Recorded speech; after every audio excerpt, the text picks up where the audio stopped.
I'd like to introduce Stephen Digna Jr. He's a U.S. Army veteran, disabled due to an incident. He also was a witness to a Raytheon Corporation event at Fort Irwin, California. His story is very involved. He's just going to give you a few of the highlights in the interest of time. But thank you very much. Thank you.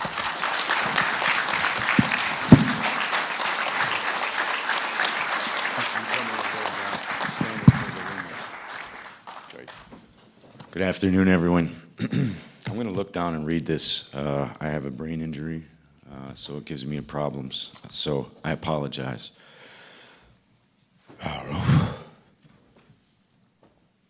My name is Stephen Michael Digna Jr. Doctor, I'm sorry. These are slipping my hands here. Sorry. That's okay. My name is Stephen Michael Digna Jr. The following testimony is true and inaccurate as it can be at this time to the best of my ability, and I am prepared to swear this testimony under oath before the Senate and Congress. I'm a former sergeant in the United States Army. I began active duty service in 1999, and I served until 2002. I was assigned to the U.S. Army Training Center, W4J9 Alpha Alpha, Fort Irwin, California, located in the Mojave Desert inside Death Valley near the Barstow, California in 2000. I was assigned to Alpha Company Group, Live Fire Combat Engineer Division, Computer Support Systems, and basically for civilians it's management for live fire operations. I acted as a hub between the operations group, intelligence planners, ground team, Air Force, and Star Wars programs. Thank you, Doctor. In July of 2001, I was observing a live fire practice at a level from an observation deck at approximately 3 stories high from the desert floor. I saw a craft in the distance at approximately 200 feet off the ground, measuring approximately 172 feet across, strongly resembling a hovering B-2 Spirit. Upon first glance, my eyes were adjusting to the darkness. I could see 7 lights in a V-shape. After that, I closed my eyes for approximately 30 seconds to allow them to adjust to lighting conditions. We were running red lights throughout the bunker due to the current live fire exercise. The range was hot. That means rounds are being fired and lives are at risk at all times. This was interrupted by a very, very ominous call, a net call. It said, "Cease fire, cease fire, cease fire." It came from one of our observer controllers on the ground. There was about 27 teams out there. And they kept soldiers alive and trained them. Sorry, thank you, Doctor. Once my eyes adjusted, I could make out the general shape of the craft. There were 2 men from Raytheon present. I pulled out my night vision goggles to get a better look at the craft. It appeared to be generating 7 lights along its wings and underbelly. I noticed another smaller craft oriented on the right side and at the same height as the first craft, approximately 75 feet to 100 yards to its right. The second craft was jet black, V-shaped, pointed towards the first craft. This craft had equally joined, spaced, rectangular sections forming the hull. The craft had a gimbal rack that deployed from the bottom of the craft. Approximately 5 to 6 holographic lights, holographic emitting lights were pointed directly at the first craft. That was my assumption due to the fact that they were displaying a strange color within my MVG goggles. Anyone that knows the old school, circa 2000 MVGs, they don't emit color. They give you green, grays, and blacks. I was seeing colors within my night vision goggles. This was not normal.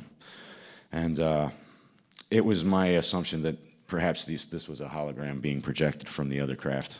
I can't confirm that. However, that was my assessment at the time and my suspicion at the time. I wanted to throw a baseball at it, but I didn't have one, just to see if it was tangible and solid. The second craft was jet black, V-shaped.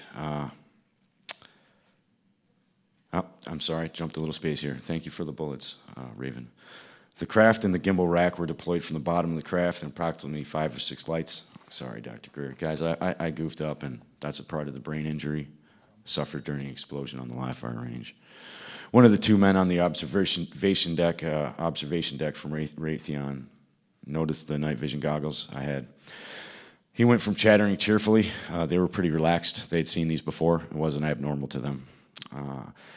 He looked at me with a very, very severe look of disapproval and anger that I had. At that point, they both went calmly inside, probably a little bit angry, and it felt like as though I had crossed the line. I took another look with my night vision goggles. The reason this event was not reported was due to the fact that it was not unidentified. I'm going to repeat this very clearly to the cameras. This craft was not unidentified. This was on our birds, and to the observer controller that called that out on the range, I'm not going to put his call sign out. Roger up, eyes on, hands on confirmation. That's our bird, but she doesn't need wind to get lift. She was hovering stationary. This was, I'm going to interject here. Sorry, guys. This was very dangerous. This craft showed up unscheduled. I got no notification. My job was to maintain command and control and to be the hub and top observer controller for the Tactical Operation Command Center for live fire desert warfare. That's the largest live fire warfare center for desert warfare on the planet and in history.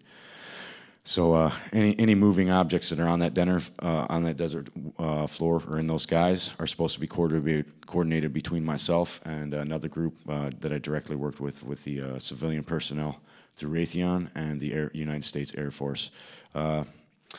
So to get back to the statements here, the reason the event was skip. All right, well, this is going to jump in a little. I was the fastest promoted soldier in 25 years on the post. And I was the youngest #1 control seat holder at Fort Irwin NTC facility in history that held the title, the Voice of the Desert. When I cued my mic at my FM base station, it shut down all radios, and I could shut down the range for safety reasons or for medevac calls, safety reports, weather reports, and any other thing that was commanded by me, by my superiors. I skipped over that, but I filled it in good. Approximately 5 to 7 days later, sorry guys, this is personal. This affected the rest of my marriage, my life, and my relationship with my child.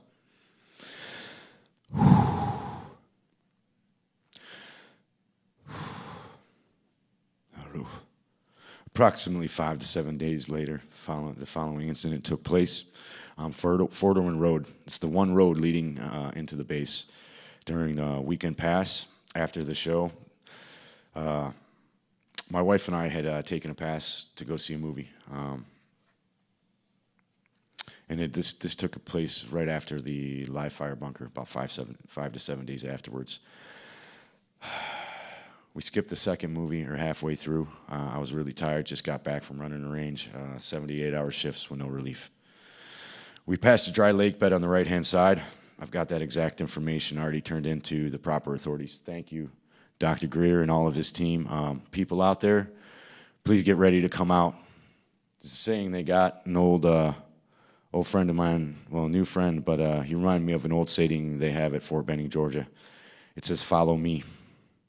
There's another saying we have at the Signal Corps Academy. It's on the badge. It says, "Pro Patria Vigilantes," or Vigilis. That means watchful of the nation. And then there's another group of men that I served with, and I tried to keep them alive every day to the best of my ability. Same guys that blew me up. And I still love them today, and I ask for amnesty for all of the information I'm going to say from here on in. These boys are on the ground, on the hottest spots in the planet, along with these other soldiers, and they're dying out there. They're out there killing people under false pretenses.